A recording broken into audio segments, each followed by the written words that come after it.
Hello, everyone. We have major breaking news. We knew we were going to get something today in terms of press content, and the Hollywood Reporter has broken the story. We have the DC Studios evolution. Some projects put on back burners as others are full steam ahead. Let's go over it. In 1984, okay, hit blah, blah, blah, blah. Alright. So just over 40 years later, a case could be made that the same mantra is coursing through DC Studios. Okay.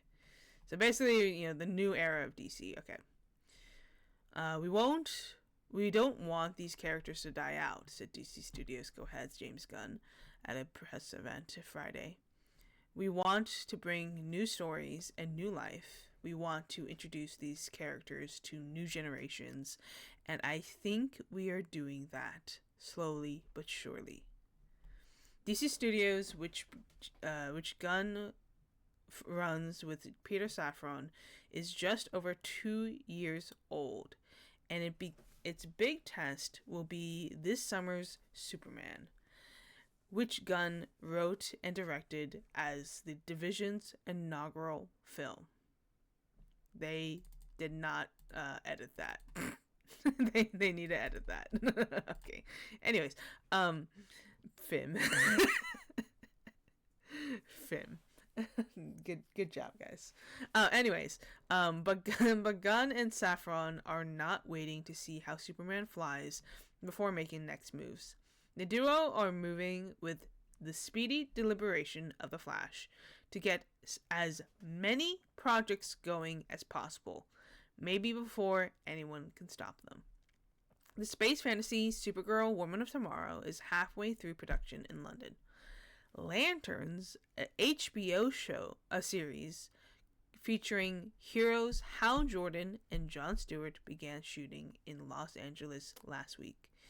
Clayface, a body horror thriller based on the Batman villain, finally found its director and will shoot this summer for a fall 2026 release.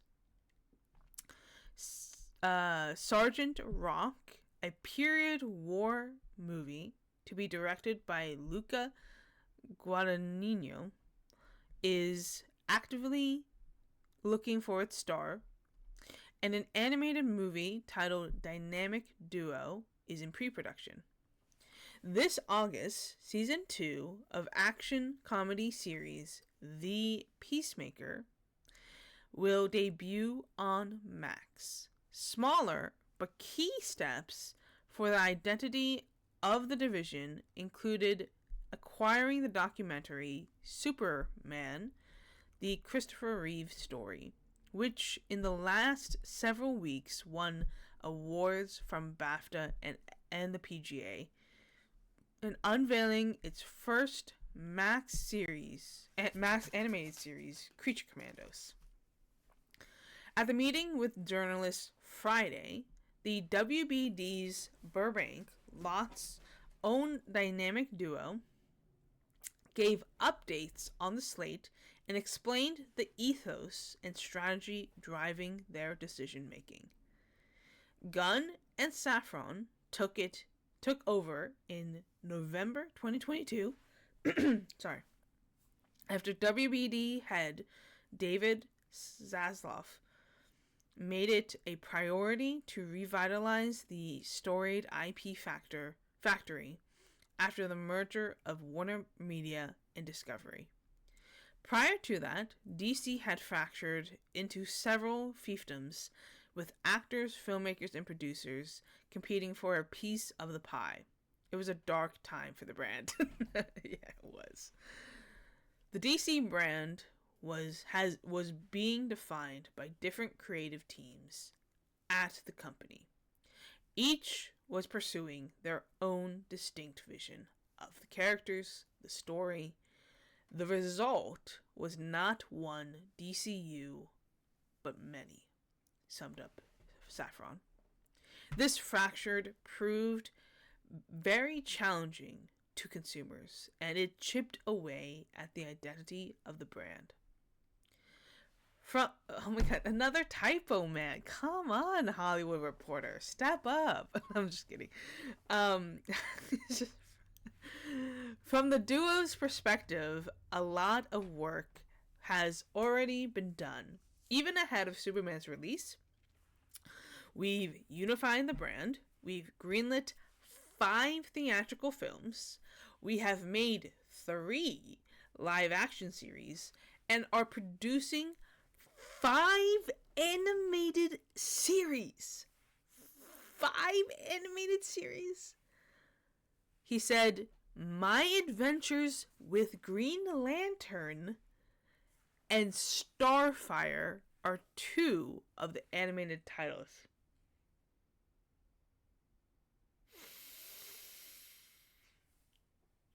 Okay. So we just got a Starfire and Green Lantern confirmation of an animated series. I imagine one of those 5 series is gonna be a Wonder Woman animated series. So we have Green Lantern, Starfire, Wonder Woman.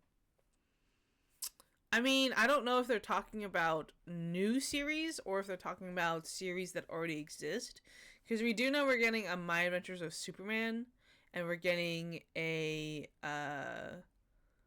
Creature Commandos follow-up season. So I don't know if those count or if they are referring to 5 new animated series.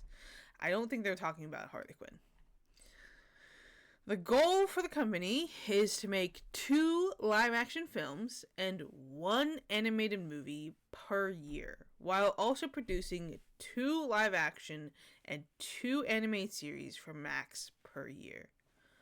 Wait, so 2 live-action feature-length films, 1 feature-length animated movie in theaters, 2 live-action TV series, and 2 animated series for Max per year. What? That's crazy, man. So in total, that would be 3, 4, 5, 6, 7. 7 projects per year is the goal.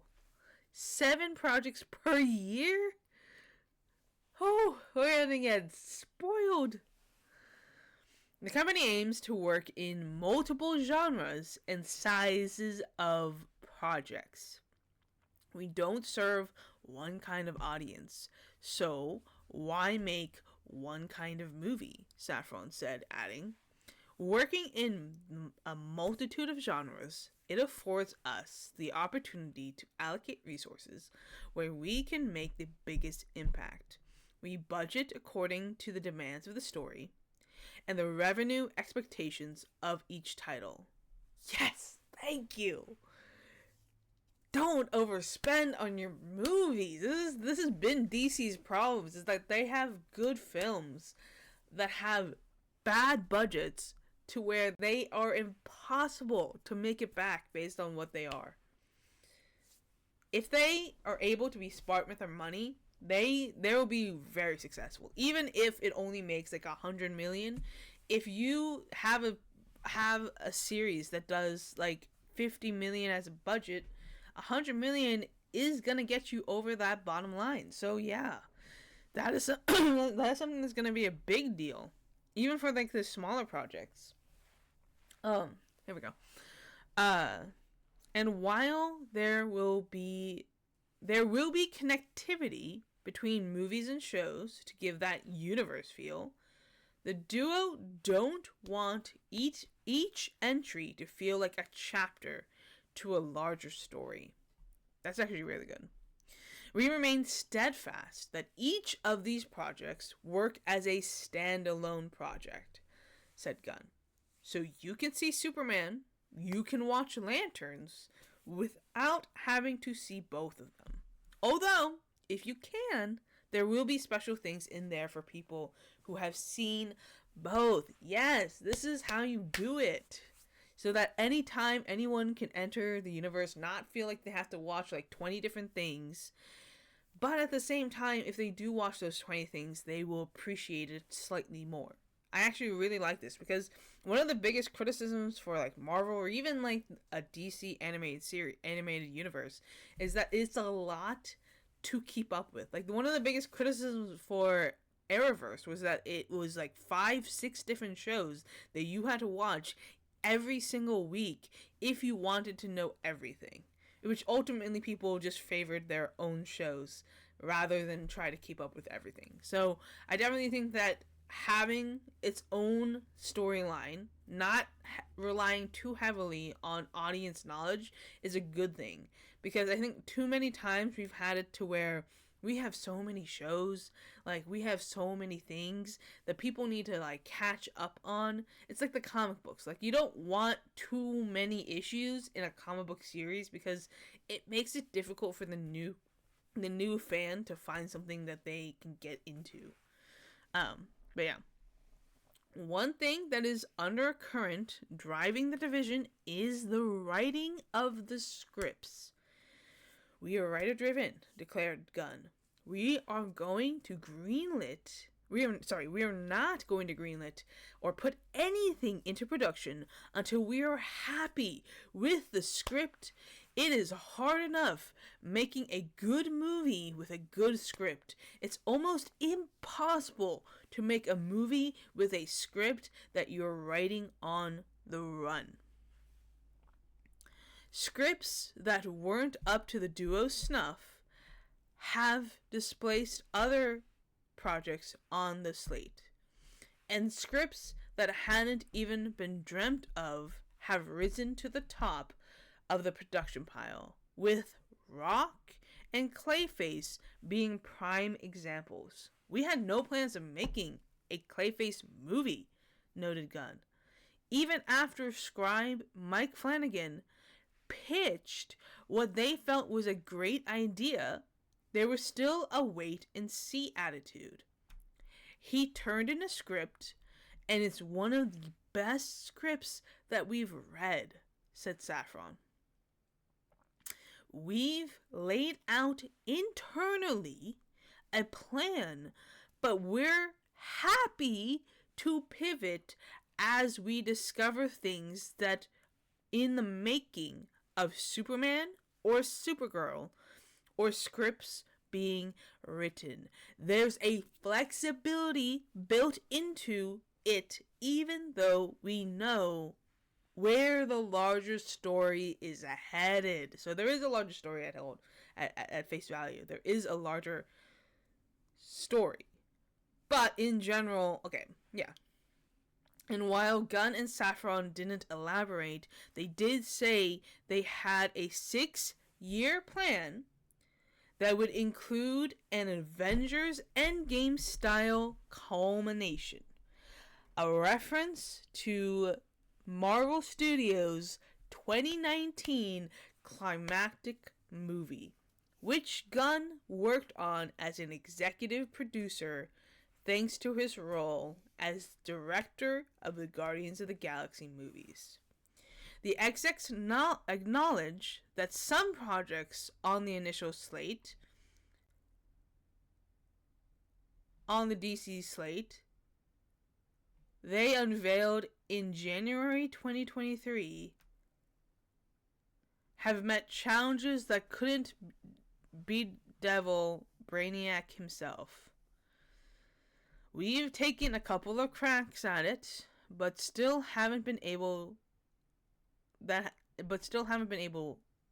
to land. Safran says about Waller, a Peacemaker Suicide Squad spinoff that was to star Viola Davis. Waller has been a bumpy road. A series on time-traveling hero Booster Gold was awaiting for a showrunner to make time for it, but maybe he fell out of love, maybe he got busy, he says, but we had to pivot. Oh, so Booster Gold had someone in mind already. Interesting. The Authority a superhero group created in the late 1990s, had a script that has had a harder time coming along, notes Gunn. It hasn't been much a priority. Okay. Additionally, James Mangold's take on horror hero Swamp Thing also seems to have cooled. We talk about it occasionally, Gunn said. And then there's the Batman problem, or several. Despite strong efforts, and any new movie featuring the Dark Knight seems years away. It's been 3 years since Matt Reeves' The Batman introduced Robert Pattinson as Bruce Wayne in March 2022, making over $772 million during the pandemic, no less. But a sequel seems no closer than before. He is yet to turn in a full script, but what we have read so far is incredibly encouraging. DC Studios is also concurrently developing The Brave and the Bold, centered on Batman and his son, Damian Wayne. But although it was announced in 2023 that Andy Muschietti would direct the feature and be a producer on it, the filmmaker behind The Flash and It movies seems to be at arm's length from the project. We're developing the Brave and the Bold script right now, and we'll be the first one to see it. And he'll be the first one to see it, Safran said, referring to Muschietti, while also strongly implying the filmmaker is not involved in the project's development. Gunn went so far as to say he was now the driving force of the title. Everybody knows I love Batman, and it's important to me, so I'm working very closely with the writer on Brave and the Bold, he said. The writer's name was not revealed. Who is the writer? Oh my god.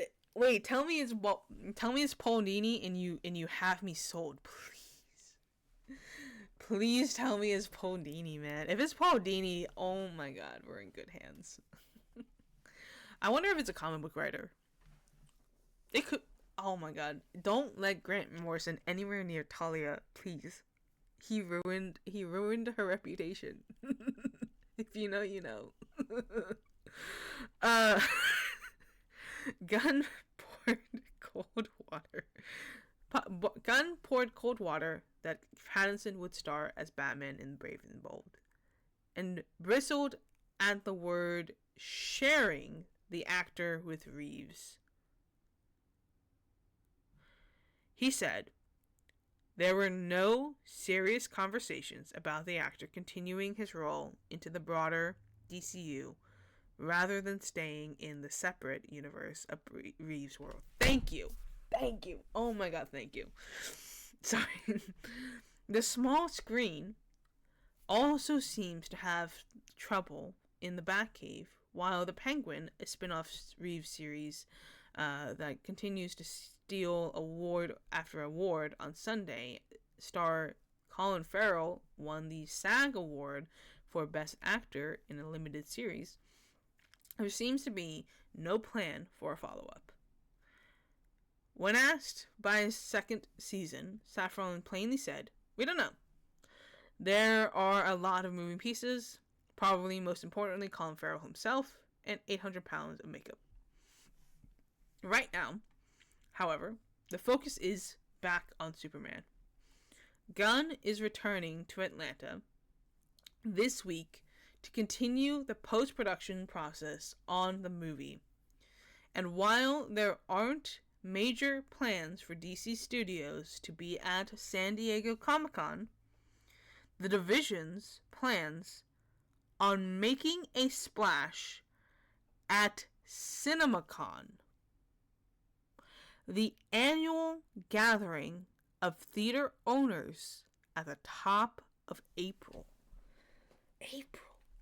So we probably will get the official trailer in April. Which actually, not actually that far away. Like 2 months. Top of April. Okay. Okay. And while some may wonder if the character, an embodiment of so-called American values or human values, can sidestep cultural debates, Gunn believes he's the right Superman because he's not part of the cultural moment. I think he's the right Superman because he is a character that stands for something that is solid, stands for basic human morals, basic human integrity, basic belief in protecting others, in protecting the weak, being good to people, and being honest, he said. People are looking for heroes right now. They are looking for values of goodness, looking for people who are good and decent human beings. And Superman is that. And they will leave no stone unturned in order to get word out on their first movie, adding that the full weight of WBD is behind Superman. DZ, Zaslav, loves that we're doing what we're doing, loves the movie, and has really rallied the entire company behind Superman for this summer. Safran explained, "You've seen what can happen when Warner Brothers Discovery gets together behind a Barbie or a Beetlejuice or a Wonka or Kong. And that's how it's being treated right now for Superman. Everything that DZ has promised us 2 years ago when we got the job, it's all been a reality. Yes!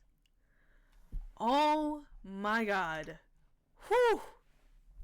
What a story, man. What a story. Everything sounds exactly what we need. We just got a confirmation of an animated Green Lantern series and a Starfire series, and we are getting Batman. We're getting Batman. Whether it's with Andy Muschietti or somebody else, there's a secret writer on the script. I hope it's not Grant Morrison, because we do not need that for Talia. I wonder who it is, though. There's so many people that it could be. If it's Paul Dini, I'm going to lose my mind. I'm going to lose my mind if they have Paul Dini on the script. Because if you know that Paul Dini is definitively one of the best Batman writers, comic book writers in general. He is what made the animated series successful. So if Paul Dini happens to be on the script for Brave and the Bold, I will lose my goddamn mind.